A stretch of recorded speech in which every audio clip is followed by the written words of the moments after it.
on. Um, what's going on, everybody? Welcome to another episode of 10K on the Bay. Today, we are going to talk about my 100 best tips for eBay. You guys ready for this? This is the eBay cheat sheet. After you watch this video, you'll instantly be rich. Just kidding. It's not that easy, actually. From what I have seen from reselling, it's one of the only professions that I have seen that you get pretty much exactly what you put into it is what you get out of it. So you guys ready? This is 100. This is the 100 best tips I've put together from talking to 150 resellers. I've done interviews.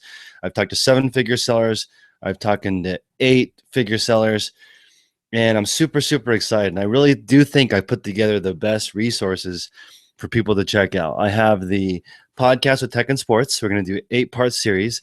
If you can't, I mean, I don't want to be rude, but I think that after watching the 8-part series, you should easily be able to do a 6-figure gross 52,000 net clothing business. Depending on where you are, I think you can get it done because he's outlining it and he literally does 10 times the volume by himself. So you should be able to check it out and actually do it. And if you guys want, I'm probably going to compile this into a PDF, but if you want to just watch this video for free or bookmark it, subscribe to my channel, you can just watch it and go over these 100 things I think are really going to help. Okay, so the main thing is continuous improvement. This is the thing that will help you get better at anything, and that's the title of this video. It's when you're green, you're growing. When you're ripe, you rot. This is the most important thing I have learned from everything. The people that have reached out to me are actually the best eBayers. The people who are doing multiple thousands of items a week, that's the people who are reaching out to me to figure out stuff, because even though they've quote unquote figured it out, they're still reaching out to learn new tips, to surround themselves with people who are growing, because it doesn't really matter what level you are as long as you're in the improvement mentality. People are trying to surround themselves with those types of people so they can really level up to the next level. So that is huge. Continuous improvement is massive. It's called Kaizen in Japanese culture. It's like continuous improvement. That is huge. Okay, so this thing I think is maybe the biggest hack to doing well in eBay. And this is basically to master sourcing. Mastering sourcing is the top skill, in my opinion, for reselling. You can figure out everything else if you master sourcing. Sourcing is the top skill. And the thing that I have seen many, many, many successful people do is a sourcing map.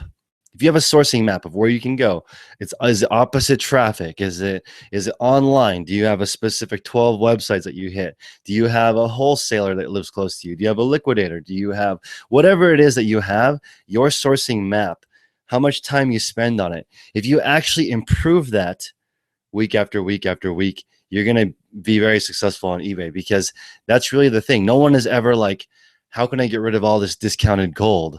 Like, if you had discounted gold, you would sell 100% of it every single day, right? That's how valuable it is. If you were selling diamonds for $3,000 under market, they would all be gone. But how do you get diamonds at $4,000 after under market so you can sell them for $3,000? That really is the key. So you have to really focus on sourcing. And that is the episode of Tech and Sports and I just did, which is how to, we've covered like 20 different ways to source things.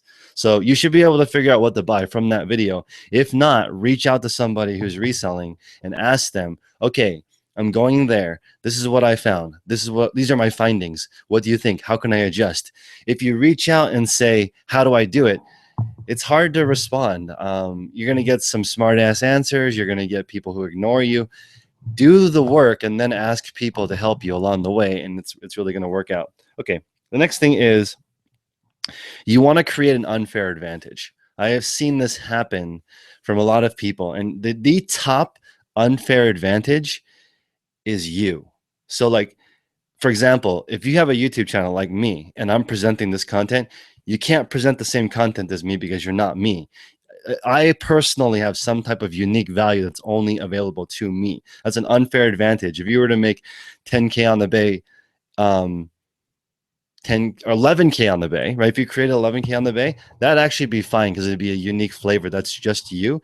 But this is actually the most marketable thing that you have, which is you. This is why if you create a product and you are the manufacturer, you can make the most amount of money because you have an unfair advantage. You control all the supply. The ultimate game is when you have a really strong brand and everybody wants to sell you on every single platform, right? And Amazon wants to deal directly to you. They want to call you and say, hey, we're going to get rid of all of these resellers. We're going to gate everyone so that they can't sell your brand. We want to buy Chris clothing directly from you and block all the other sellers. And eBay can do that too. All these platforms can filter traffic wherever they want, and they want to filter it towards the things that are popular. So if you want to create an unfair advantage, that's like you work at the store and you know when the sale happens, and you call your buddy, and your buddy shows up when the sale happens. Nobody else knows, and they clear it out. If you're at the Nordstrom Rack sale trying to clear it out, and your friend that works there puts all the good stuff on a rack that's in the back left corner, and the sale signs are in the back right corner, and you walk straight over there and get it,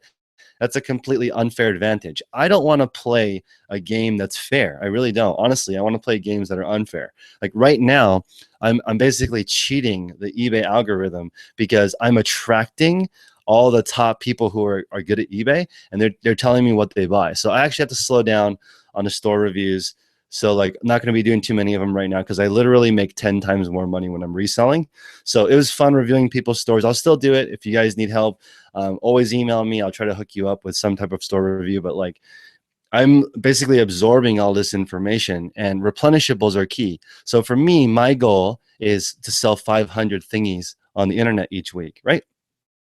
And to sell 500 things on the internet, you only need one variation. If you had one variation, you could sell 500 of them, and I would hit my goal. 10,000 is just a number, is a nice round number, and it's going to take me a long time to get there. It's the same concept as Gary V's trying to buy the New York Jets. It's going to take me a long time to get there. The journey might take me, I don't think it'll take me longer than 2 years, but that's still a relatively long time. If I was thinking like 1,000, 1K on the bay, like that I did that the first month I was selling on eBay. So that's not a goal that's far enough out there to really be exciting. Plus, you want to create a goal that's exciting enough for you to get out of bed. No one is jumping out of bed to go to a 9 to 5 that they don't like. They're jumping out of bed to work on the business they want to build at 4 o'clock in the morning before their kids get up for 2 hours, and they take their kids to school, and they go to work, and they come home, spend time with their kids. Then they're excited again to work on their business again until 2 in the morning. Those are the people that are going to make it. Those people are excited. The thing is, you have to have a goal that's exciting enough to get you to move. Otherwise, you're just going to be stuck in the status quo. Okay. The next thing is switching to good till canceled instead of 30 days. And this is the reason why. So I used to do 30-day auctions because at the end of 30 days, I would review my auctions and see if they were good or not, right? So I would do 30 days, it would end, I would go back and check and see what happens. And when I sell similar the item, I would get a fresh new item number and a boost in the ranking. I was like, okay, this is good because I won't have any stale listings, right? And also it'll give me a chance to go back and adjust. So then I went to eBay, eBay headquarters, because there's a meetup there. And I told them that's what I was doing. And all these veteran sellers were like, no. What's your reasoning? I'm like, well, every month I go in and check it. And they're like, hey, if you check your listings only one time per month, you're going to get crushed by people like us because we check our listings weekly, if not daily. Okay, we have eBay managers that are tweaking the listings 24/7. If you go in once a month, you're too slow. What if you have an item priced at $20 and the market is 19 and you don't check it for 30 days? You just lost. There's people like us that have people, that's all they do is adjust the listings all day to make sure the pricing is accurate. You're going to lose 100% of the time. Just do good till canceled. Everything is based on saving time. You want to save time when you're trying to grow because we all have the same amount of hours in the day, right? So we only have 24 hours. Some people get more stuff done by saving time. So I don't know, with very, very few exceptions, do I know large sellers that do a lot of fixed price that don't use good till canceled, and they adjust their listings all the time, not just 1 month, once a month. Okay. The next one is people are always continuously looking for cheaper ways to ship. Now, Jack, I think his name is Jack Sheng. He's the CEO of E4 City. So if you guys want to check out E4 City on eBay, they have 4 million feedback. Okay, 4 million feedback. When I went to eBay, the guy I was talking to was like, "Hey, do you want to interview Jack Shang? He has 4 million feedback. Like he's the kingpin. He sold more things on eBay. He's sold more thingies on the internet on our website than any other thingy seller, right? He's the top thingy seller. 4 million unique feedback. That's 4 million different people who have bought something from him, right? So I was like, okay. And I was like, what makes Jack Shang, and what makes Chris? And he's like, well, Jack is only buying specific things that fit into his model. So if it's not a certain weight, price, profit margin, size, quantity, he's not even messing with it. And his quantity is like 5,000 items. If he can't get 5,000 of it, then he doesn't even mess with it. Like we're talking about replenishables on a whole different scale. Like sometimes we think replenishables is like 2 or 3 items. He's thinking like, if I can't get 5,000 of them, what's the point?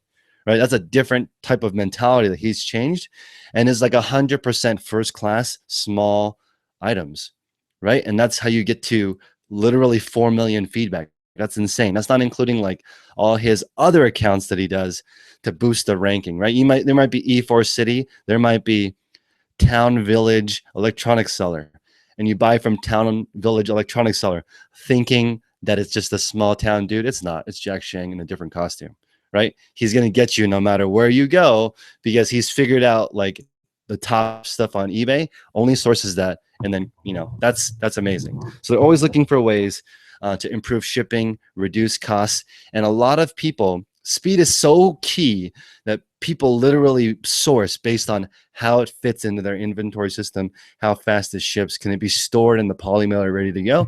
Like as an example, I like selling jeans, right? But they take up a lot of space, and I can't store them in the container that I ship because of how much space it takes. I can't store it in the flat rate envelope that I use to ship. Plus, the cardboard flat rate envelopes that I use are very fragile. So they're made out of paper. I can't store things in it because they're going to get beat up over time, right? So Jack Shang would have said not selling jeans because it takes up too much space.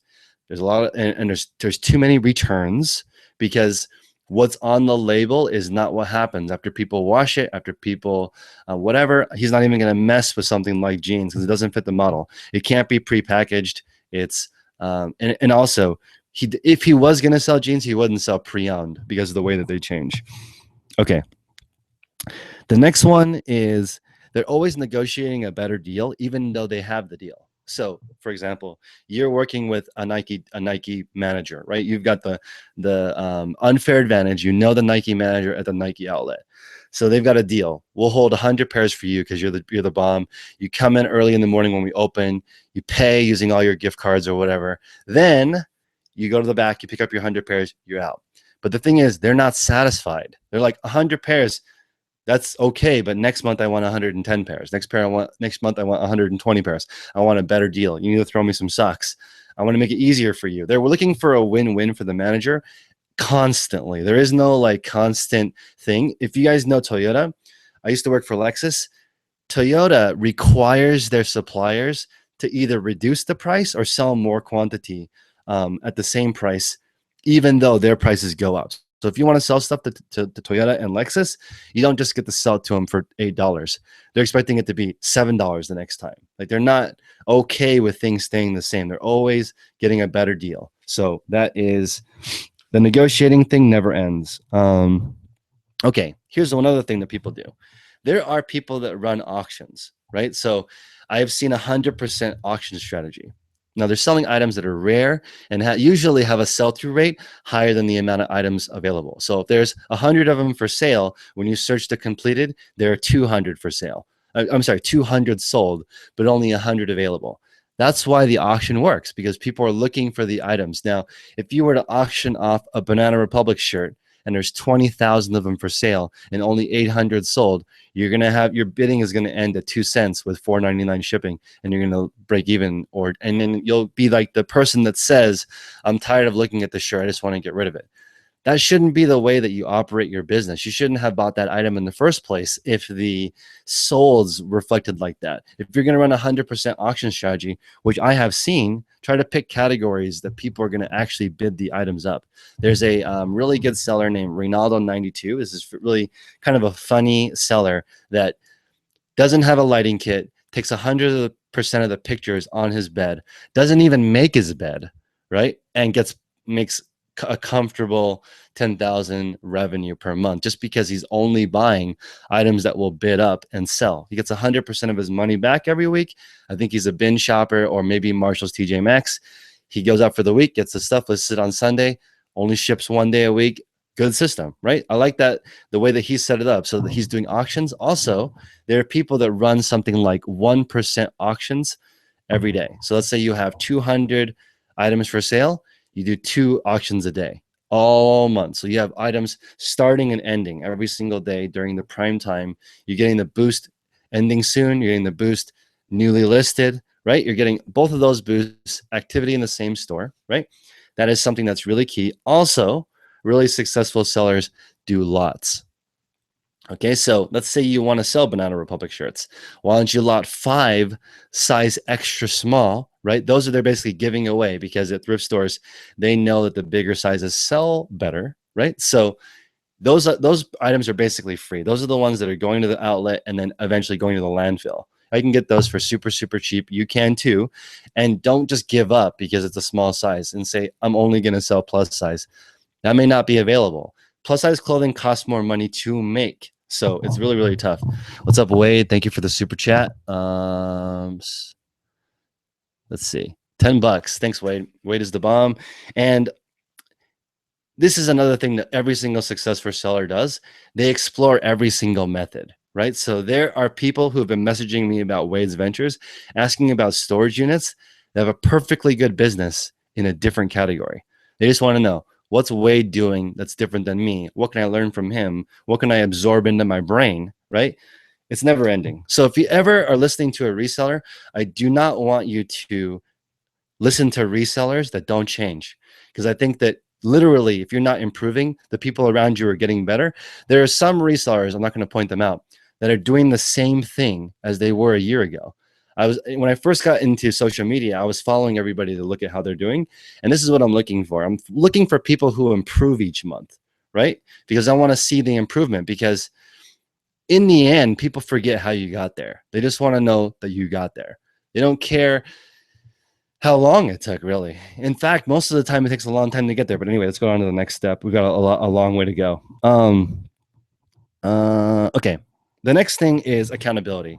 Accountability is huge. I haven't seen very many big sellers that don't do this, but here's the thing. The biggest accountability partner is always your significant other. Okay. Your significant other is always the top accountability person. So for example, the mom that says, hey, my goal is to get my husband to quit his job and hang out with me, and we can do a reselling empire together, right?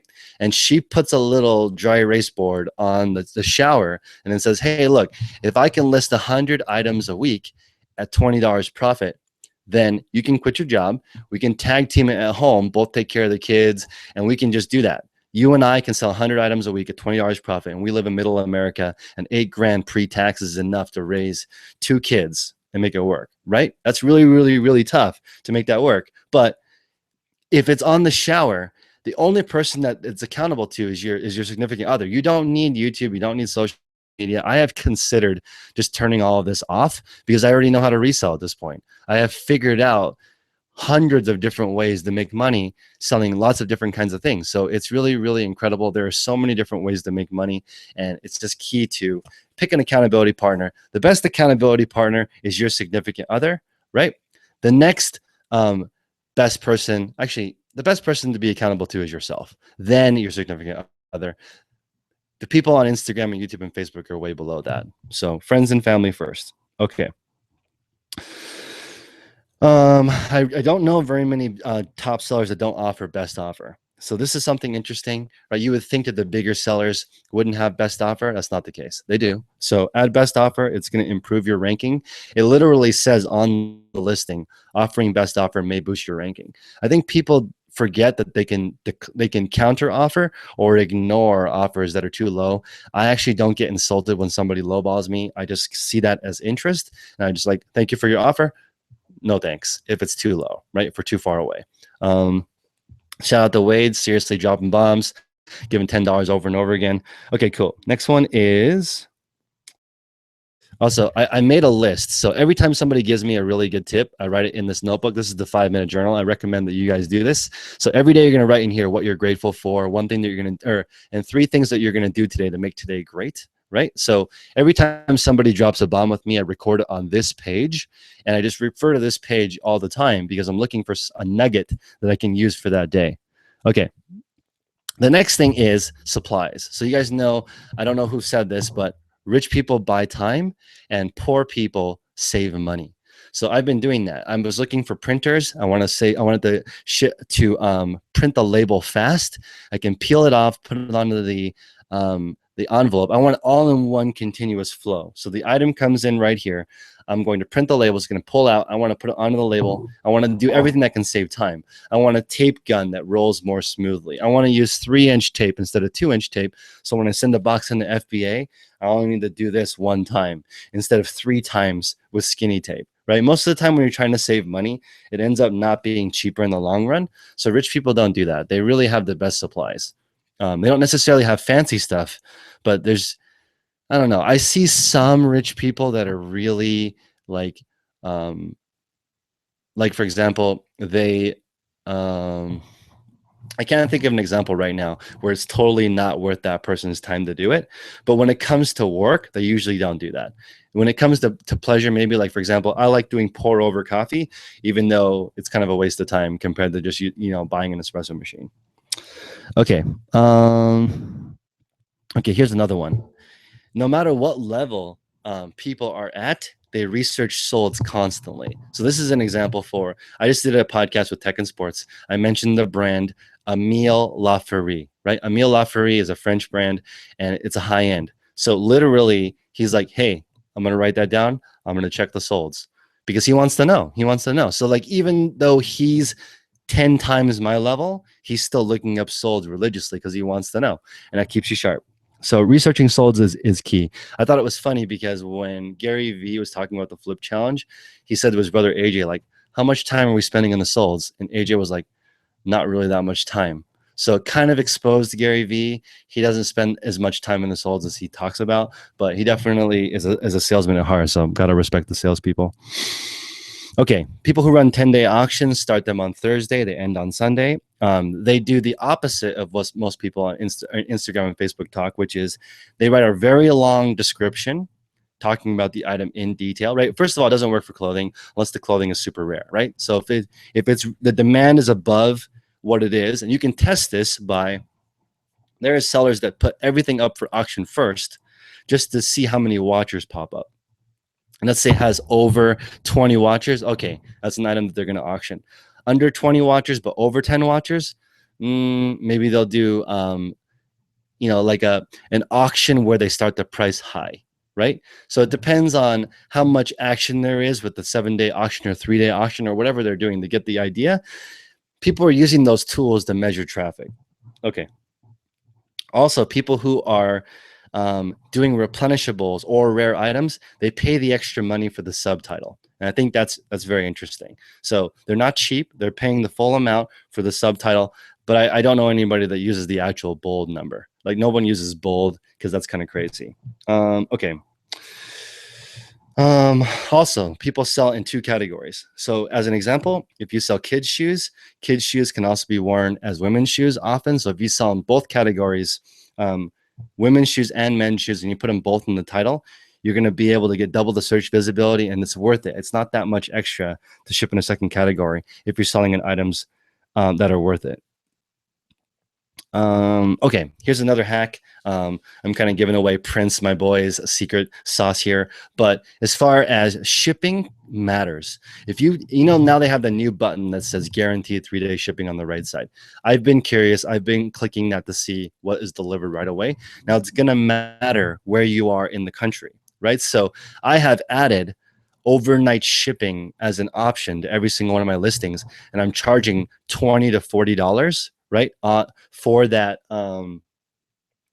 service. So nobody picks it, but if somebody clicks the guaranteed 3-day shipping, I actually have not opted into the guaranteed shipping program, but I'm saying if people wanted to know and I was opted in, it would actually show up as available to be overnighted to them. And that ranking doesn't matter because people are going to buy. There's a lot of people who don't care about the price. If it's within 20 or 30 bucks, they want it right now. So if you have that option available, you're going to show up in the rankings as somebody that does that. And I think that is a really, really huge thing.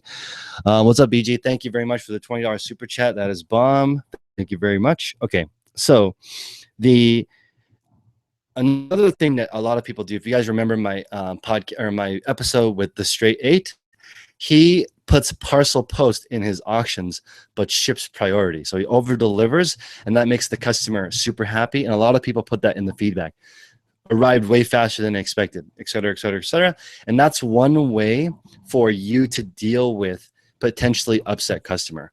Let's say, for example, I ordered a pair of jeans from you and it arrived and it was the wrong size. Now, if I had received it 2 or 3 days earlier than expected, and then I reached out and you said, oh, sorry about that, let me take care of it for you and send you a return label or whatever, I'm way less likely to leave a negative feedback. So I think that that's very cool, over promising on the delivery of the thing. And I have seen this with, for example, jeans, right? Let's say you charge a lot for shipping. I totally ravage people on shipping. I charge $9.99 for a pair of jeans for shipping, right? I can put $9.99 first class and then actually ship priority. I don't do that, but you can do that so people get an upgraded service. That's what Zappos does, and Zappos is like a massive company, so there's a way to do that. Okay, the next thing is photography. This is huge, guys. So I made a video for how to take perfectly white photos without editing them, right? And the setup is behind me. You guys have seen it on my Instagram, and I don't know exactly what I want to do with that photography tutorial. I'll probably just make it free, but I honestly think it's worth 20 bucks. So to be able to take photos that are perfectly white without editing is a huge time hack, but that's not what my photography tip is. My photography tip is that all big stores, their photographs look the same. So it doesn't matter if you use a white background. It matters a little bit, but not really. If all your pictures look the same, you look like a store, because that's what stores do. Stores have a dedicated area in their home or their store or the back room where they take photos the exact same way every single time. It allows you to make an eBay, an SOP, a standard operating procedure that anybody can do. Like, the first employee I hired was a manager from Starbucks, and she came in and she was like, this is totally all wrong, right? She came in, she readjusted things, she rearranged things. She's like, at Starbucks, it only takes 2 weeks for someone to come to like never have walked into a Starbucks before to ready to serve everybody, because there's an operating manual that's literally this thick that shows you how to do it. So you go there, you do it, you rotate. At Starbucks, you're like, you spend 1 day steaming milk, 1 day cashier, 1 day at the cashier, and you rotate. So amazingly, everyone at Starbucks knows how to do every task from what I have seen. I don't know if that's like 100% how the handbook works, but it's very cool because they have this system set up and they do the same thing every time. So people are saying, Chris, why don't you just do it one time and then repeat it 10,000 times?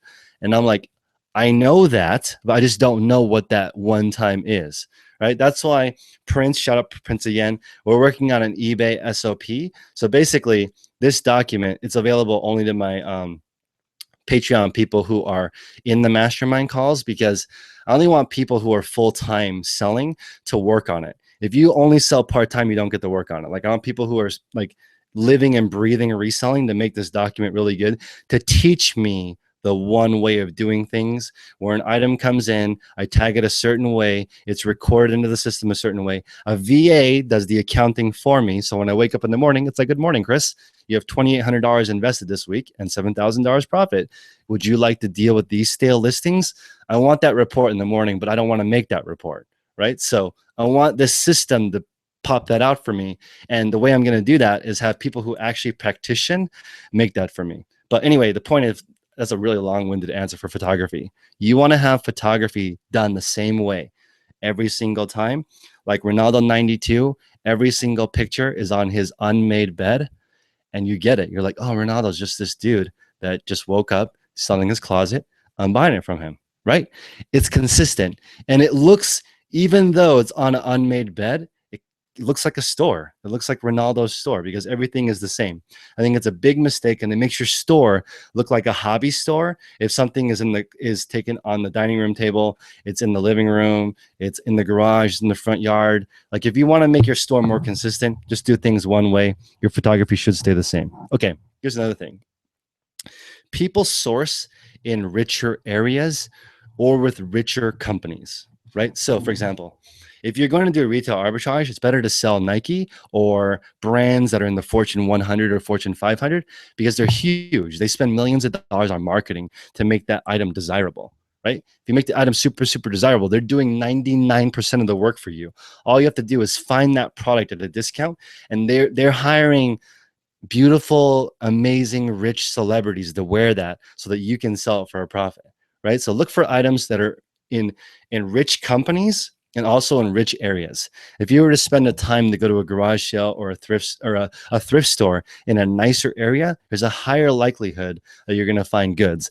That being said, the thrift stores in those areas are generally more expensive. So what I would do if I was going to go 100% thrift store route, I would figure out how to get those bins that people donate clothing and things. I would figure out a way to eliminate the middleman, which is the thrift store. So I have seen now 4 stores that do this magical thing where they do their own marketing and people send stuff directly to them for free. So they're getting their inventory for free. Not only are they getting it for free, they set up a brick and mortar or a drop-off location. I have seen a drop-off location that's just a desk that says leave donations here. And then there's nothing else. There's not even a person there. There's one here in California, a receiving center for a, it's not a nonprofit. It's a for-profit. Give me your stuff for free. I'm not going to give you a donation to write it off because I'm not a 501(c). Give me your stuff so I can sell it for a profit. That's literally how they present themselves. They're completely honest and straightforward about it. And I walked by it and there's just boxes of stuff there. People have too much stuff. We live in a time of ridiculous abundance. So if you could cut out the middleman in a rich area, you get really, really good stuff for free. So I think it was Nicole State. I'm not sure who posted the thing that said that only 10% of the stuff in a thrift store is sold. I believe that. And I've been leveraging that to get a good deal at the thrift store. I've been saying, hey, all this stuff that doesn't sell, why don't you give it to me? I'll go donate it at a different thrift store and you can give me the good stuff that I want. That has worked multiple times. So for example, I personally do not like Savers, right? So I will get stuff from Goodwill that they don't want and redonate it as Savers. It gives me kind of this weird satisfaction to do that. So I don't recommend doing that because maybe Savers will ban you. I just eliminated my ability to get Savers as a sponsor on this show. Okay. The next thing is the inventory system. Inventory system, you want to have one that's larger than you. So on my inventory system, it's C2604. Okay, so that means row C goes from C00 to C99. Okay, so that's 100 rows. 100 bins in a row of the letter. 20 or 62 is 62 out of 100, and 04 is the 4th item in there, and they're filed like file folders, right? So I can go in there and I can find my stuff really quickly.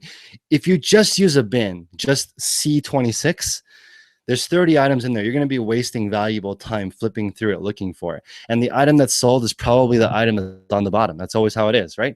If you don't have shelves and you just stack 4 bins, the item that's sold is for sure in the bottom bin. So you got to remove the 3 to get it. Get shelves, get an inventory system that's numbered.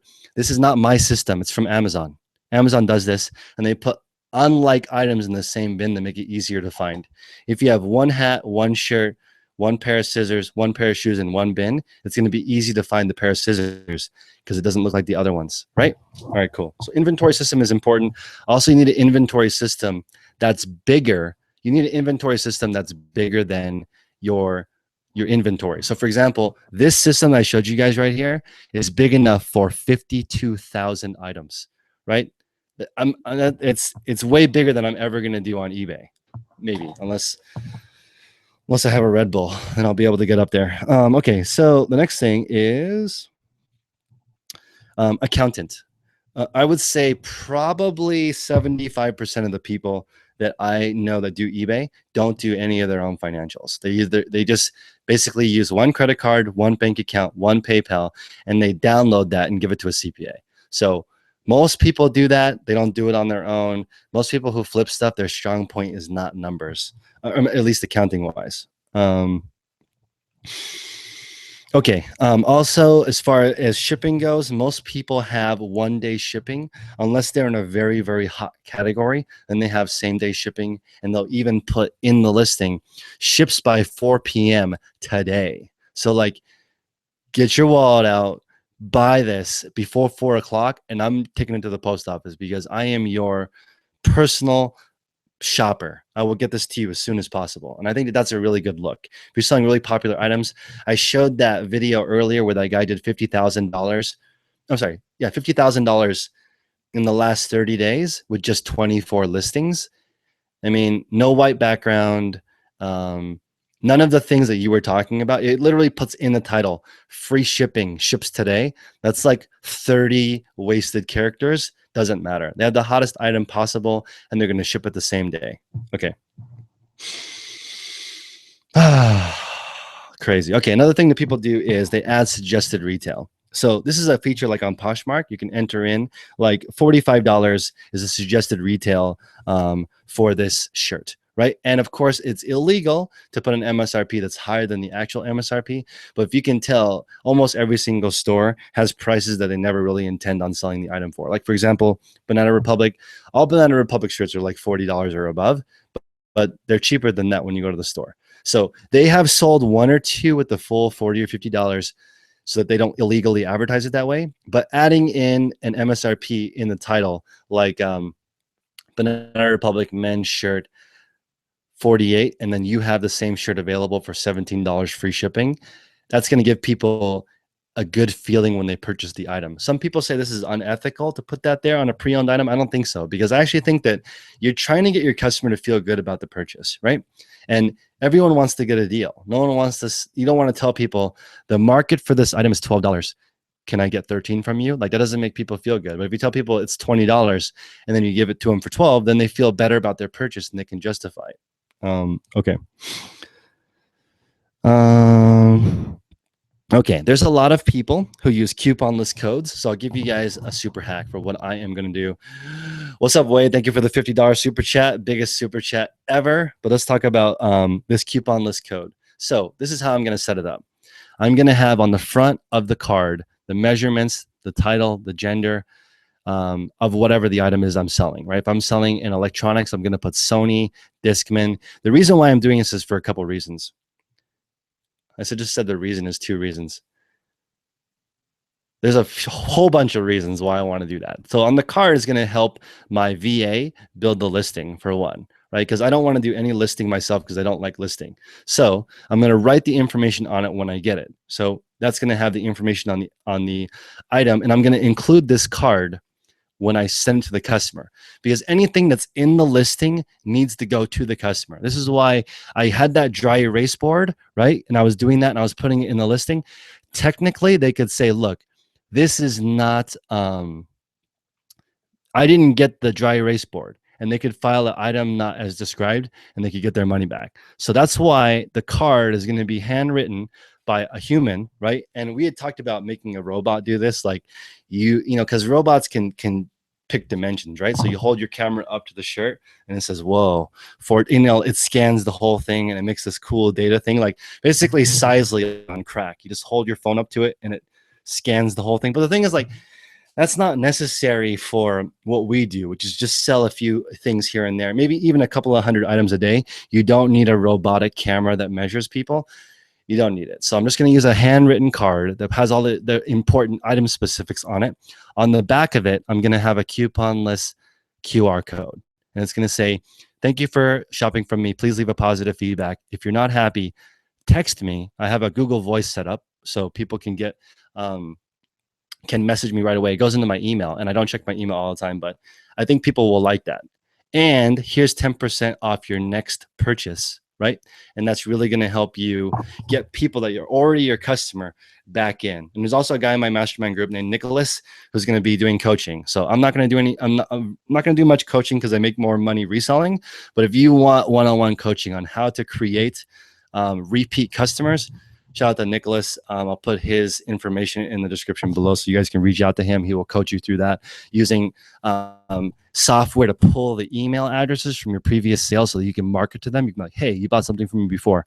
I want to buy something again. That's not against eBay policy.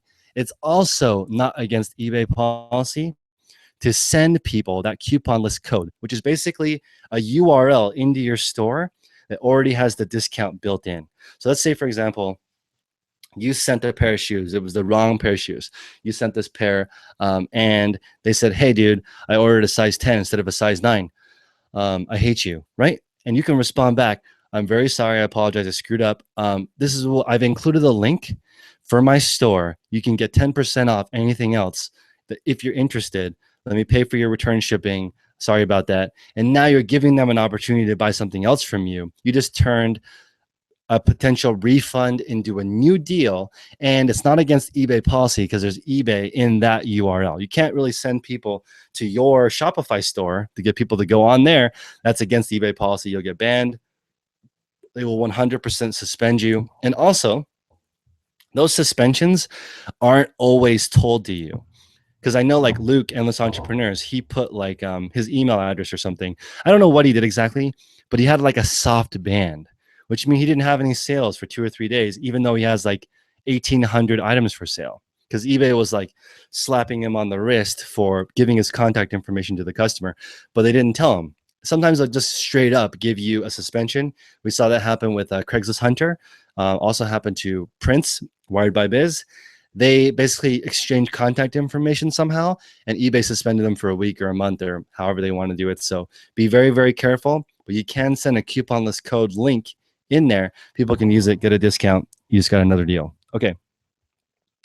That was a long, well, or drawn out tip. The next one is this one I don't want to really give out, but it doesn't really affect me. But I feel like it's going to hurt some people out there by me sharing the secret, which is the thing that a lot of people do is they, instead of sourcing every single day or every single week, they save up for a big sale. So friends and family sale, there's people who save all their money and they spend 30 grand on the friends and family sale. There is a Gucci outlet where I live, right? And the lady, I've been there a couple of times trying to get stuff. And the lady that, I don't know, she has the unfair advantage of what I'm talking about. She somehow is always first in line. So she knows when the line starts. So they call her and they're like, hey, the line's going to start at 4 p.m. Because sometimes you'll go there to wait in line and they'll say, oh, no, you can't wait in line yet. And so you go have a slice of pizza. And when you come back, there's some lady in front of you that was like, oh, the line just started. And you're like, okay, she knows the manager. She's the manager's friend. Their kids go to school together, whatever. It's the game, right? So I don't hate the game. I don't hate the player. I just respect the game. Okay, so we have the lady there. She spends 30 grand at that sale 4 times a year, and that's it. That's all of her sourcing. So she just saves all of her money for those one times, goes all in when everything is like 90% off, crushes it, waits till the next time, replenishes it. Now, this works also with church sales, rummage sales. The church-wide sales are the garage sales where you totally clean up. And how that works is like you can hit 20 garage sales at the same time because everyone is at the church doing it. And that's actually my favorite way of presenting items to people when there's a defect. Hey, I'm sorry, I purchased this at a church sale. Please don't leave me a negative feedback. Please, like, I'm a small business. Don't crush my dreams. And by leaving me a negative that I can't remove, and it's on there forever. And it's going to make me feel bad, right? So church sales for me gives the best feel. And I buy stuff from church sales all the time. The church-wide community-based garage sales, I'm going to crush those in the future. So all those are on my calendar. I really want to kick ass at those ones. Okay. Okay, here's another one that I love really a ton. And this is smiling when you do anything. If you smile, people will be happy. They'll be more happy to see you. They're more likely to give you a deal, right? This is why I ask for a nice guy discount. And it works. I've asked for a nice guy discount at Krispy Kreme and got a free donut before. So she's like, I can't really give you a discount, but I can give you another donut because you're a nice guy. that works, right? So you want to ask, you want to smile. This is probably the most important skill in this entire thing that I've been talking about. If you're just in a good mood, you're going to attract better stuff to you. Okay, here we go. Okay, here's another magic tip. You guys ready for this? You can have a virtual assistant scan stuff for you. Craigslist, OfferUp, Facebook Marketplace, eBay, Amazon to eBay, eBay to Amazon. They can make a spreadsheet for you. So you can go in, review it in the morning, wake up, roll out of bed, look at your spreadsheet that somebody else did the work for you. Somebody else did the research and told you, this guy's asking $50. It's selling on eBay for $150. Here's his phone number. I looked at his email and he says that he's available between 8 and 9. I also set an alarm for you in your phone. Like that would be amazing. And people are doing that. So having VA source for you is massive because their time is worth less than your time. Okay. So if you can arbitrage that, it's going to work. Sorry, since I have 100 tips, I can't answer any questions on this video, but hit it in the comment section below. Please like the video if you're still listening so other people can find this. And let me know what other things I should add to this. This is the ultimate eBay cheat sheet. After you read this, you'll instantly be rich. Okay. The next thing is using social media to take advantage of eBay Partner Network and Amazon Associates. So for me, this is basically free money. I have links set up for my photography set, my camera, my listings. I'm like, hey, check out my Apple shoes. Why are my Apple shoes listed at $60,000? Because it ranks really high. When people search high to low sneakers, it's on the first page because it's $60,000. They're going to click on that and look, and then people are going to share the link on Instagram. People will click into it. Within 24 hours, if they buy something, I get a piece of that. Okay, so the reason why I have it is because it's a signpost. The people who troll me that are like, haha, I saw your listing today, still at 60 grand, hasn't sold yet. And I'm like, dude, you literally lost the game. You fell into my trap. Anything you buy within 24 hours, I'm going to get a commission on because you clicked that link from my store to go check it out. So this is something you guys all need to be taking advantage of. I do not agree with the thing that people say that, oh, people who are successful don't do social media because they're busy. I don't agree with that. They just don't know about it. If they knew they could make free money, they would do it. They would hire someone to do it. Hook up all these links on all your social media because all that traffic can convert into different types of income. So that is huge. Connecting your social media is not just driving traffic to your store. Wait, somebody said that I should do this PDF in a book. Of course, I'm going to put it into a book. Everything I do monetizes. There's not one thing on my channel is not designed to make money. I think everyone should do the same thing. Unless you're actually stealing from people, you should sleep just fine if you're providing a valuable thing. Okay, cool. So I like this a lot, and I have been doing it. I make a smile. I draw a smiley face on my shipping label. So you guys know when you go to a restaurant, if the waitress signs her name and puts "Thank you very much" smiley face, you're more likely to leave a bigger tip, right? Because she took a little bit of extra effort, made it more personal. You can draw a little smiley face on your shipping label. You can also give people a handwritten note. That would take a long time for some people, but that personalized touch goes a long way. There's a company called Pardee Label on eBay. There's no affiliate link. That one's a freebie. So you guys can just go to Pardee Label. I say, wow, I just realized that Pardee is actually party. Party Label, but it's spelled Pardee label on eBay, sells these labels. Another thing, this is an eBay seller that created stuff for eBay sellers to buy and makes money. This is what like Teresa Cox. You guys know my girl. This is called Size Me Up. She made this tool. It helps people with shipping. She sells it to other eBay sellers. She's already sold 98 of them for 20 bucks. That's another 2 grand in her pocket. Okay, so you can sell stuff to people, especially other resellers. Thank you cards. Okay, this is some crazy stuff. You guys ready? Hope you have a pen ready. I think I invented this, which is listing parties. So when I first started, because eBay is not my main income, I had a listing party. So I invited 4 people to come to my house and list, right? Because I don't know how to list, so let's figure it out. An actual doctor showed up. So a literal doctor. Shout out to Eric. Eric's probably listening out there somewhere. He's local. He's a real doctor, but he was like, hey, I need to make some extra money. I put up the ad for just 1 day. So this is a good way to test people. If you put up an ad just for Saturday, don't put up, I'm looking for a full-time photographer, because then talented people will not respond to that because they're not a full-time photographer. But if you say one day only, help with eBay listings, you'll get a nice group of people who are very smart to help you. 4 people came over.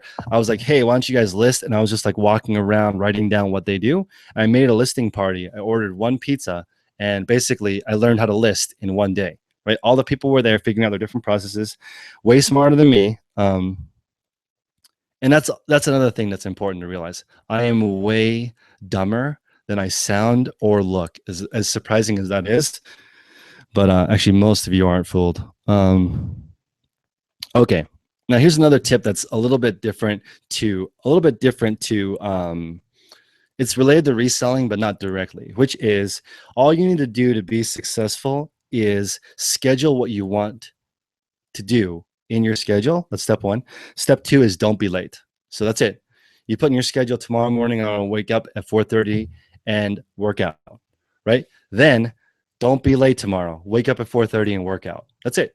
So those 2 things, put it in your schedule. If it's not in your schedule, it doesn't exist, right? And then don't be late. Actually show up and get it done. Cool. Okay, here's another freaking amazing tip. You guys, I can't believe I'm giving this all away for free. I should be making an ebook and cashing in millions. Okay, the next one is you want to search solds in your area. There's somebody that says if I say their name, they'll subscribe. I don't need your subscription. This is a crazy hack. If you guys search the solds in your zip code, in your area, you can kind of get an idea of what's popular in your zip code, and you may be able to find the source of it. So let's say, for example, you sell science kits that are petri dishes that people send to you. I mean, you like send the kids, and they grow bacteria from their snot, right? It's like a little kit that kids would want to buy, right? So you search in your area, and holy crap, there is a lot of these ridiculous kit things being sold in this zip code and only this zip code.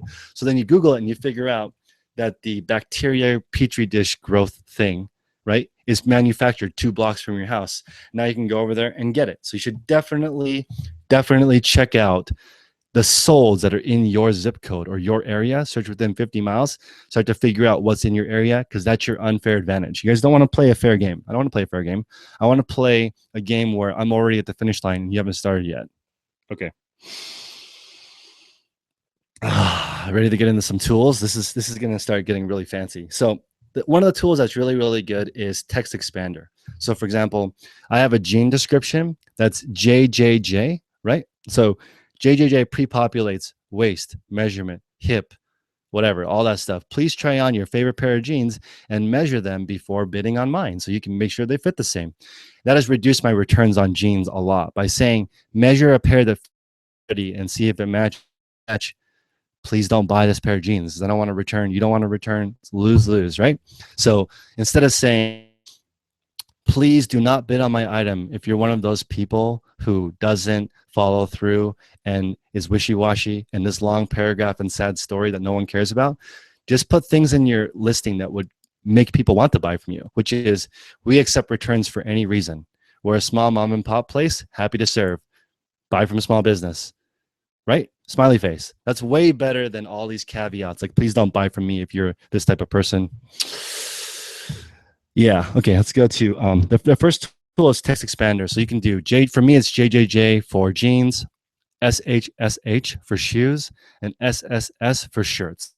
And those text shortcuts populate those for me. Also, when I use my YouTube channel, right?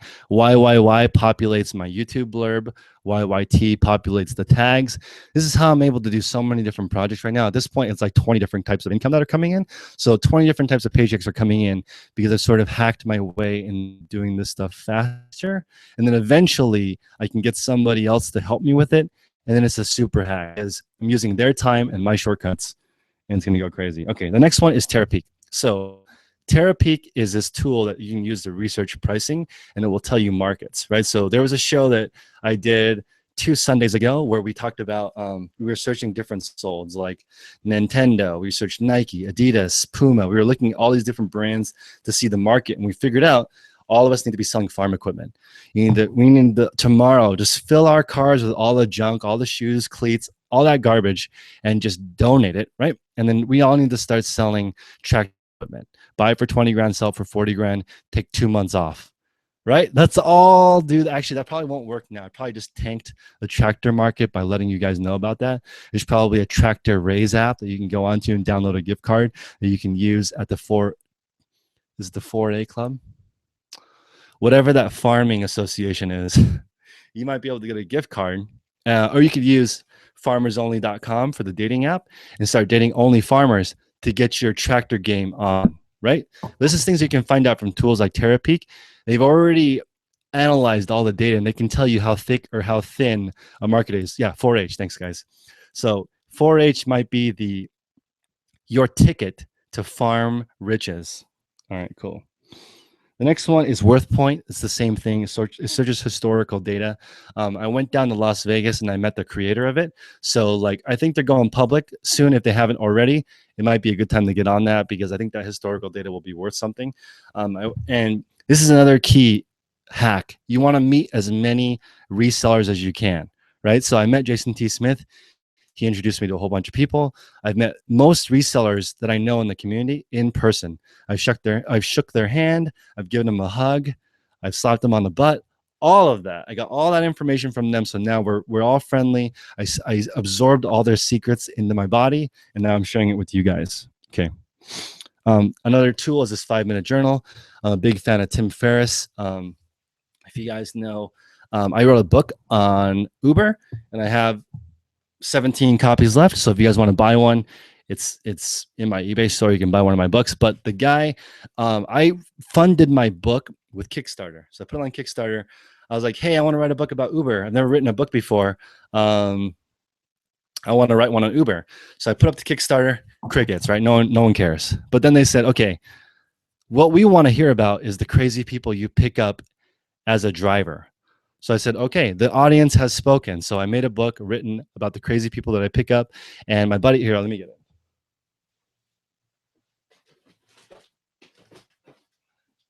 So I wanted to write a book and I wanted to make it illustrated, right? So my buddy illustrated it for me. There are 52 drawings in here. Like, this is crazy. In California, there are these bike lockers.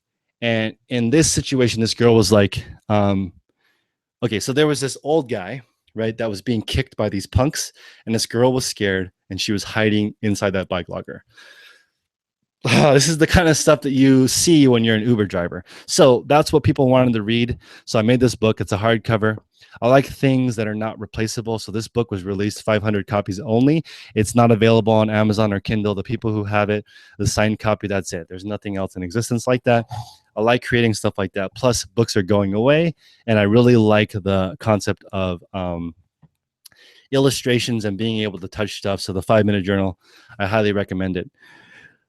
Go get one. Shot to Tim Ferriss. Oh, I even forgot my point with that. So on the Kickstarter, I put, hey, if you want to, for $100, we can go on an Uber ride, and I'll get 4 people, and we'll go on an Uber ride together. And you guys will get the first 4 copies, and I'll get one of the characters in the book will be named after you. So my friend McKay bought one, and he made this app for pregnant moms to text their doctor. So he's killing it. So he has an app called First Opinion or First Responder or something. So moms can text their doctor directly. It's very, very cool. He signed up for it. He didn't even know that I was writing the book. He just saw it on Kickstarter and signed up for it. A senator signed up for it, which is insane. Her son, and then the guy who wrote the 4-Hour Body with Tim Ferriss. So his name is Ray Cronies. So since I know Ray now, I could probably cash in that chip and say, hey, Ray, I want to meet Tim Ferriss, and I could. Holy crap, that was a roundabout way of explaining to buy the 5-minute journal, which was created by somebody who read the 4-Hour Workweek and created this company. Wow. Okay. So the next thing is the Proven Amazon course. I've heard that's a really good course for Amazon. I'm not even an affiliate, but I like Amazon. I like private label, and that's something that I'm going to consider later, although it's long down on my list of something I want to work on. Unroll.me is this system where you can totally 100% unsubscribe to all your junk mail at the same time. So unroll.me, write that down. That should be the first thing you do after this call. Unroll.me. Get rid of all that stuff that's in your junk mail. I want to achieve a level of serenity like my girlfriend. What's up? Shout out to Stephen L. That's my brother. My brother is in the chat. He lives nearby me. He's my boy. He just became he just received a tour bag. So he's a professional golfer, and it's very, very cool. And I'm super proud of him. But I want to point out that when you are unsubscribing to all this junk mail, you can achieve this level of clarity because no one is bothering you. So my girlfriend is very smart. She doesn't really use social media, so she's never really bothered. She's never comparing herself with anybody because there's no one to compare herself with. She has 2 separate emails, one for like 8 things, which are all important, and then a junk mail thing that she never checks. She literally is extremely peaceful. Have you guys ever met her? Because she doesn't have any of this external media that doesn't matter. So back to Tim Ferriss's low information diet. That's huge. And I think that's huge. Sorry, I lost the people on Instagram. So now we are just YouTube. Okay, so the next thing is you guys want to fully use affiliate income. So you want to go, you want to use YouTube because YouTube has AdSense. You want to use eBay's partner network, EPN. I have a video on that. You want to use Amazon Associates because Amazon pays the best commissions. You want to do Amazon merch. If you are not signed up for Amazon merch, you should sign up right away. And because it takes a while to get approved, you should sell on Poshmark. So I want you guys to consider yourself. Here's another hack. I want you guys to consider yourself an e-commerce company. You're not an eBay seller. You're not a Poshmark seller. You are a e-commerce company. You're a physical products company that uses eBay to sell, Amazon, Poshmark, Mercari. You are an e-commerce company. So once you start treating yourself like an e-commerce company, you will stop listing stuff on the floor or on the dining room table because that is not what an e-commerce company does. You're going to elevate yourself. And then also you're going to start opening up your mind to selling on different types of platforms. So that is huge. Okay, the next thing is events. So I learned a lot from going to Amazon ASD. That was maybe one of the most influential thing for me to go because I went to Amazon ASD and I realized how gigantic Amazon is. So like you can't even see the conference. It's the affordable shopping destination for products that you can sell on Amazon. There's literally millions of products that you can choose to sell on the Amazon platform. And there are tens of thousands of sellers there, and it's still profitable. That's how insane Amazon and eBay both are. There's so many products for sale. So I want you guys to go to events, including my event in Kansas City next year with the Reseller Fam. Shout out to the Reseller Fam girls who helped me with that. There are 4 of us that make that happen. So if you guys haven't gotten your tickets yet for Kansas City, sign up resellerfam.com. Use the code 10K on the gay, 10K on the bay. I said 10K on the gay, which doesn't make sense. So 10K on the bay. Sign up for it. Come visit us. There's going to be a lot of rock star sellers there. There's going to be 500 awesome resellers there. It'll be the second largest event to eBay Open, which are also going to go there as well. And the Good Charlotte sweater, if you really want it, message me, make me an offer. It's not listed yet. Okay, you guys ready? Thank you for staying this long. I'm about to go into the most profitable categories. You guys ready for this? Hit the like button, get a comfy chair, get a beer.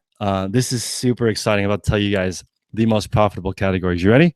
And in the store that I don't share, these are the things that I sell. Okay, first one, antiques. Specifically Asian antiques. This is like the most profitable category ever. If you're looking to buy stuff for 5 and sell for 5,000, this is like literally one of the only categories that you can do that. Like if you guys look at the guy that found this, he found this jade rhinoceros. And he's like, oh, I spent like a couple grand over the years. And the guy's like, you want to know how much it's worth? He's like, how much? 800 grand. And like a tear came down, you know, like that's badass, right? So that's only available in that type of category, right? So Asian antiques, antiques is the number one thing. The site that I use that I'm learning is called auctionzip.com. There's a long learning curve, right? You're going to be looking at 10,000 items to pick the one. You got to really get into it. Antiques is huge. Okay, next one is bikes. Bikes is ridiculous. It's awesome. Bikes is a huge category. And if you guys want to shout out to Bonafide Hustler, he has a lot of guides. Get your wallet out, buy some of those guides, try it, flip a couple of bikes. It's great. No returns. You can meet people in person. Turn $100 into $500. Boom. Next thing is iPads. iPads, for me, are easier to flip than iPhones because there's less of an issue with the carrier and a lot of less fuzzy stuff. So there's always iPads available for sale on Facebook Marketplace, Craigslist locally. That's one category of things that I want to sell. Actually, everything Apple. There's a bunch of Apple products that I sell in the replenishable category. So you guys, I got that idea from Prince. I'm not gonna talk about it more than that, but I definitely sell replenishable items in the store that I don't share, which is at 5,000 items already. Okay, so doesn't matter to me if you guys care or not or believe me, because it doesn't matter. At this point, my Loki Husky store is already pretty big also. So you guys can see I'm going to do it twice. Yeah, we'll just leave it at that. Okay, the next one is medical devices. Medical devices is ridiculous. So this category is awesome. You can just start researching it. Prince was here visiting me, and which is awesome. Shout out to Thrifty Boss Babe. She did a Pleasanton event here. If you guys want to do a local event, get the resellers that have a larger following than you to promote it like she did. She got Reezy Resells, myself, Feel Good Finds. Shout out to Mary. Shout out to Monica. What's her name? The Posh Hanger. So shout out to Monica. I know most of the people by their actual name, not their Instagram name. But Monica, myself, Reezy, Feel Good Finds, we promoted this event and a whole bunch of people came. It was awesome. Her stock rose. All ships rise with the tide. Super amazing. What the hell is the point I'm trying to get to? Wow, can't believe I can't remember. Oh yeah, okay. So anyway, Prince came to visit me and he stayed at my house and went to a garage sale and we looked at breast pumps. Okay, so breast pumps sell for bank, but the thing is, it's kind of gross, right? You don't want to. I don't even think you can sell used bottles and use things on it because it's nasty, right? So you want to basically you want to buy used breast pumps and then private label all the tubes and all that stuff that comes with it. That's a good topic. That's a good thing to get into. And that's not quite a medical device, but it's in the same type of thing where you can get things that people already use that are super expensive and get into it. So that's one category that I love doing. The next one is currency and coins. Currency and coins are ridiculous. It made me really sad when I saw this coin dealer in Florida that basically takes silver. So don't quote me on the numbers here. And plus, whenever you're watching this video, it's not going to match up. But it was like, for example, $16 for an ounce of gold. And he was selling it for $28 because there was a piece of paper with Trump on it with it. Like, not printed on it, just a piece of paper with Trump on it included with it. It was selling for a $12 margin on that, which makes me really sad. And this seller had a bunch of the popular things that are trending included with it. It just made me feel like, why am I working so hard to find things when you can literally just combine silver with Donald Trump and sell 55 of them? It's mind-boggling. So coins, currency, paper money, that stuff is ridiculous. Also jewelry, watches, that category is huge. When I went to eBay last week, one of the only ways to get to a 7-figure business at home is to sell jewelry and watches. So if you want to be a gigantic business, learn how to sell jewelry and watches, gold, silver, coins, currency, old money, stuff like that, and stamps. Stamps is less though. It's not something I want to dabble in because not as interesting to me as actual silver, coin, gold, and actually there's more physical value to it. So I would rather buy gold than Bitcoin. That's a different topic though. Okay, shoes. I'm not going to talk about shoes too much because I don't want you guys to sell shoes because it's one of the categories that I want to really get into. So don't sell shoes. They're dead. No one buys shoes anymore. No one has feet anymore. Don't sell shoes. Video games. Okay, so you guys know if you want to get like a wholesale deal from GameStop.com, which I'm trying to do right now. So if you guys want to do it, it's about $100,000 to buy wholesale directly from GameStop. It's kind of hard to have 100 grand. I don't have 100 grand to spend on a wholesale deal from GameStop, but guess what? My mastermind group does, right? So it's really good. Now that I'm putting the 100 people in my specific group, they can now combine forces and work with each other to go on group deals. Video games are sick. Listing $100,000 worth of GameStop games wouldn't take me that long, right? All of us could sit together. I just made Prince spit his water out. If we were all sitting in a corner, right? By all of us, I mean all 195 people in this chat, we could list $100,000 worth of video games over a cup of tea. That's how easy it is. Nobody has feet anymore. Okay, let's see. Everyone going together. But the thing is, you got to find people you trust. So my mastermind group is all people I hand selected to bring people in so they can now work together. And I just want to be straight up with you. It's very difficult to do a group deal with more than 2 or 3 people because you're competing with each other. It's a little bit fuzzy. It's a little bit don't sell shoes. Okay, the next category is home goods. Home goods has passed clothing as the largest category on eBay, stuff that people put in their home. And millennials, like myself, I don't like to buy just anything. I want to find something that's really good that I can dominate a conversation with. So when people are like, "Hey, I had a really good day at work," I can be like, "Shut up! Look at my clock that I bought on eBay. That's way cooler than any store you can come up with." Right? These are the kind of knickknacks that I'm looking for on eBay, and home goods that are rare and have a good story behind them. You can slap your friends in the face with that item that you found somewhere cool, and there's no way they can one up you. So home goods, rare home goods are super good. Shout out to Corey, a Mighty Mushroom in the chat. I think that's his name, Corey Mighty. Very cool dude. He sells a lot of rare stuff. Jacob and Corey, shout out to Portland Pickers. They're very, very cool. They are finding really cool items in the Portland area. So don't go to that area because it's already all taken by them. And they're selling these rare, cool items to people all over the world. And that's where you want to be. Okay, here we go. Home goods is huge, by the way. So one thing that I want to talk about is cookie jars. I sold a polar bear cookie jar to Switzerland. That might, for me, that's one of the happiest moments of my reselling career. Is I sold a cookie jar all the way to Switzerland and made it all the way there without breaking, and the lady sent me a picture of it on her kitchen table. So it's like, that is, I can't even describe the joy that brings me.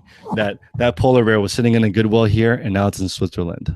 That's just freaking mind blowing. Okay, ready for another category? You guys ready? You better be sitting down. Next category is pet medication, right? So I have no idea how to sell it. I just know that there's a lot of people making a lot of money off of pet medication, horse medication. Apparently, it's not regulated like human stuff. So you didn't hear it here. The next thing is golf clubs. So I used to be in this group called the Reseller Society on Facebook. I'm not really on Facebook anymore because it's kind of a downer. So I'm not on Facebook anymore. But there was a guy named Jason that did $2 million in golf equipment that lived in Arizona. Now, this is super cool. So he's in Arizona. He's going to all these golf courses. He's got relationships going on here or there. And he has figured out that when he went to the place to where people get rid of their golf clubs. He went to the source of where that happens. And the source of where that happens is where people buy brand new clubs. So he figured out all the places in Arizona where they sell brand new clubs, and he became the guy that buys the trade-ins. That's it. 7-figure business on eBay, golf clubs, one category. You don't need to sell in every single category to make money on eBay. You can just literally sell in one if you want to. Thanks, guys, for joining. Please hit the like. I can't believe there's only 94 likes and 204 people in there. What's up with that? You guys might as well unsubscribe. It's such a slap in the face. Okay, here we go. Last one is luxury goods. Luxury goods is one of my favorite. However, you need to know what you're doing. I did a store review a couple of days ago where the Gucci was like tilted. Gucci doesn't do that. Right? So make sure you know what you're doing when you're selling luxury goods. It's very important. If you're a beginner, I recommend you do it with the receipt. Take all 12 photos in the highest quality resolution you can so that your buyer and Gucci's representatives that are there looking for fakes don't report you for Vero. So be very, very careful. Don't sell fake goods. You're going to instantly be banned. It's very, very, very bad. Okay. I can't believe I still have like 30 things to tell you guys. Thank you for stopping by. This is like a crazy video Crazy video. Okay. We're going to talk about other sources or unique sources to get stuff. You guys ready? put on some soothing jazz music. Let's get into it. So the first thing is auctions. Local auctions online. There are places like govdeals.com where you can buy stuff from the post office or government seizures. Those are super cool. There are a few other auction sources that I'm not going to give up that are pretty cool locally here in California. And also, not going to talk about it, but in my mastermind calls, there are people who present different ideas, especially this morning. My Monday night calls are the best because they're the oldest. They've been meeting for such a long time. They've been sharing the coolest ideas with each other. There are a couple of auction sites that are just mind-blowing. Okay, next thing is garage sales. Garage sale routes are very, very important. You want to learn how to search keywords. You want to do it the night before. You want to make sure that you're rested, and you want to make sure you have a good poker face. You don't want the face that lets people know that you found something valuable. You want the I can't find bleep face. Every single time I swear, my videos are demonetized for like 4 days. I just got to be more PC. But garage sale routes are huge. Shout out to Q Fam. He's my Asian boy. He is Eagle Eye Nation on Instagram and YouTube. There was a little bit of drama with him, but I'm still going to shout him out because he does like 20 grand on eBay per month, and you got to respect that. Let's see here. Okay, flea markets. Flea markets are ridiculous. They're huge. They're awesome. Also, I like tacos, and I haven't been to a flea market that doesn't have amazing tacos. So it's the highlight of my week, going to flea markets. I go to different ones. I like the ones that happen once a month. I like the church ones. I like the school ones. And one thing I learned at an elementary school flea market is that kids flip stuff. I didn't flip anything in elementary school, and that makes me really sad. I hope that in the future, if you guys can, if you have kids, let them flip stuff, because I think it teaches them the value of money, and it's just really cool. When I went to the flea market that was done by elementary school kids, they knew their prices on point, and they could recognize resellers. Like, oh, that he's probably reselling because he's looking up the item. I was like, wow, because I wasn't thinking about that when I was in third grade. I was probably like, money, here you go. Okay, the next thing for sourcing is consignment. Consignment is a very, very cool model. Shout out to Matt. Matt has the best pictures I've seen in every store. One Lexotic thread. He's also my mastermind. Matt is super cool, and he does a 100% consignment model with an ASP of over $100. Okay, so he makes a minimum of $20 profit per item, because after all said and done, office, employees, all that stuff, he's making about $20 minimum per item without putting any investment out of the pocket. So that's great. Other than the photographer, so it's a couple bucks. He's in each item a couple of bucks, but he's making about 10x his money, because $2 into 20, and he has a massive inventory of other people's stuff. It is complicated. You need to be really good at keeping track, and there's policies like after a certain amount of time it becomes yours, or you want to discount it. If I was running consignment, I would love to reduce the amount every single week. Until it's gone, or some kind of plan to get the inventory moving. But consignment is a cool model. I personally do not know how to do it, but consignment is huge. The online sites like OfferUp, Let Go, Facebook Marketing. Facebook Marketplace. Those are all fantastic. The website that I use for garage sales is gsalr.com. Auction Zip, again, I mentioned before. Here's another one, Shop Goodwill. Shop Goodwill is a fantastic website. If you're looking for specific stuff, like the categories that I mentioned earlier, you can look for those at shopgoodwill.com and shop in the comfort of your home. You could do all your purchasing from the bathtub, taking a bubble bath. Okay, here's a source I don't know how to tap, but I really want to tap it.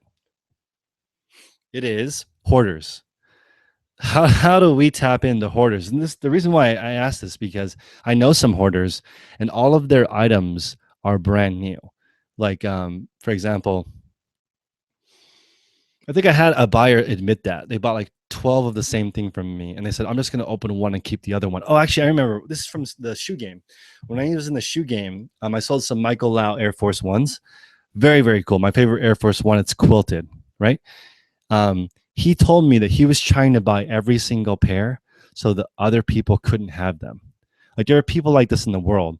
So he was buying every pair, even in different sizes, just so he could have the majority of these Air Forces. That's ridiculous. But I want to source from that guy. So I don't know how to do it. Maybe we can have an intervention with some people, figure out how to source from hoarders.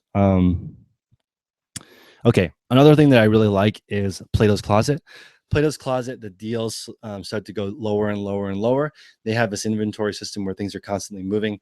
It's similar to Marshall's, Ross, TJ Maxx, but on the used game. So I really like the Plato's Closet situation because I even tried Plato's Closet, the Plato's Closet flip, and it worked. So I went to one Plato's Closet, got all their $1 items, went to the other Plato's Closet, and they gave me like $2 an item. And that was just amazing because I already know that's something that they would take because it was in the other store. So sometimes they don't, and it's not even necessarily a bad service because maybe it will sell in that Plato's Closet in that specific area.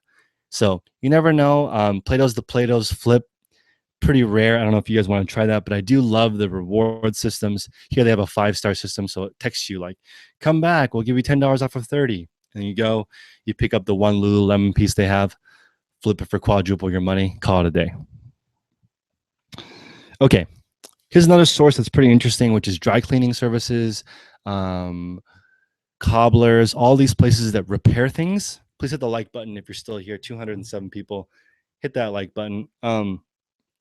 The services that help repair stuff for people, these cobblers or dry cleaners, they have stuff that people have left there. And a lot of them will donate that, especially in higher end areas. And you can work a deal with them, purchase it, or just get it for free. That is huge. Okay. Here's something I guarantee you guys do not know about. And I think it's massive. This is really, really cool. It's realtors. Okay, I haven't heard one reseller on the internet talk about realtors. So when realtors are selling somebody's house, you may get the first dibs on an estate sale, and that's bomb, right? Especially in areas where people need to move fast or whatever, somebody died. That situation is really good. So if you really start to network with realtors, you might be able to get stuff to really, really hook it up. So realtors are huge. Networking is huge. Really get in on it. I want to see you guys take advantage of some of these resources and reach out to me and let me know what went well so I can take your idea and share it with other people. Okay. 2 more. I can't believe I still have 2 more lists of stuff. You guys ready? Okay, so for RA, this is my favorite RA. My favorite RA of all time is Le Creuset. Is the cast iron, the cast iron stuff. I forgot the other brand that's similar to Le Creuset. It's basically cleanable cast iron, right? So that brand is my favorite. On my birthday or whatever, they give me a 50% off coupon. I always get the goose pot, and the goose pot is what you cook a goose in for the holidays, right? You want to get like the burnt orange color because that's the hottest, most luxurious color. It's the same color as Hermes or Hermet. I don't know how to pronounce it. But that burnt orange color is the super luxury color. That's the one that I get. So it's like a $500 cast iron pot. I get it for $250. I sell for $400. That's like a free $100 from the brand Le Creuset. Really, really cool brand. I sell a lot of, and I probably am going to tank all these. So remember, if you're not staying ahead of the game, there's people like me giving away all the information. So you better stay green or you're going to rot. Okay. Next is Ross, Marshall's, TJ Maxx. I want you guys to go in there and buy all the dress shoes so that I can go in there and buy all the cleats, right? Home Goods is great. And here's another one that I love flipping because the pet category for me, for some reason, is not gated in Amazon, right? So I sell a lot of pet food. I'm in the pet food game. That was why I created the Low-Key Husky originally, because I wanted the private label pet stuff, right? You guys thought that it was, I mean, whatever. It was, I was like trying to be green, eco-friendly with the dog. So I've since run out of time to work on that project, but I'm not gated in anything in pet stuff. I'm not gated at all. So it's fantastic. Happy birthday, Pearl. Sorry. If it's your birthday, I'll shout you out. Otherwise, don't talk to me. Big Lots, I really enjoy. Lowe's, Home Depot. So I went to Lowe's and Home Depot. I had never done RA before, and I did an Instagram live in there. Oh, this is amazing. People were messaging me what to buy there. So like That's really cool. Everyone should start an Instagram or YouTube and start talking to people because they'll tell you what to buy. Okay. Everyone knows about Toys R Us. Dollar Tree. I like flipping stuff there. Dollar Tree is just where I buy these clothespins. So I buy these clothespins 36 for $1. That's pretty cheap, guys. 36 for $1. While I'm there, I scan a couple of things. That's it. Well,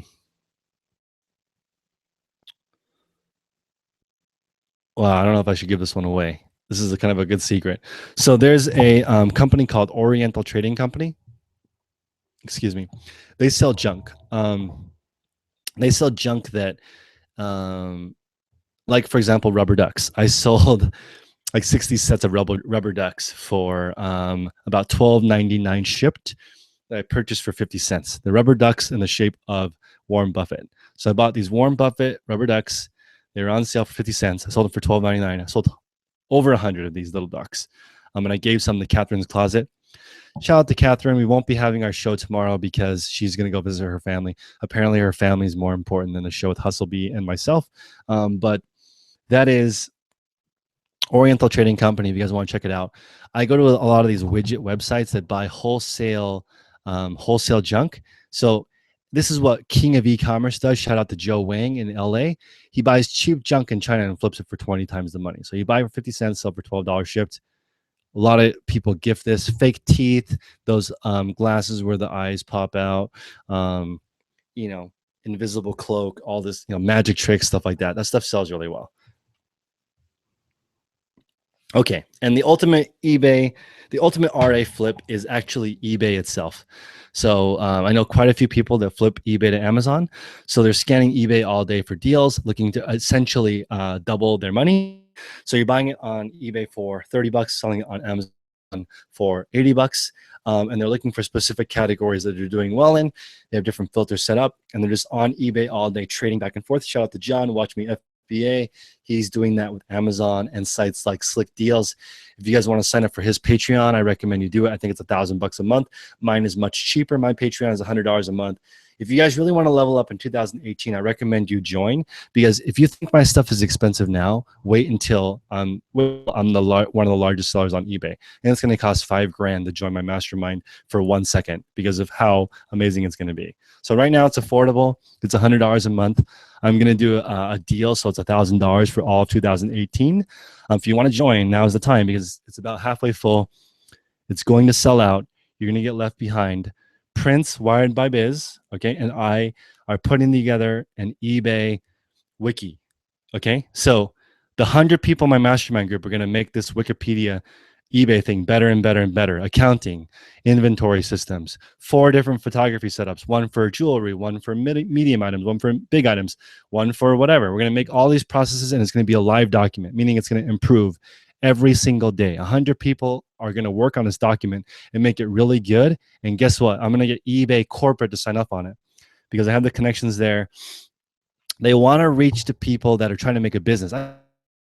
Sellers. If you guys are a hobby seller, I like you. I just don't want those people in my group.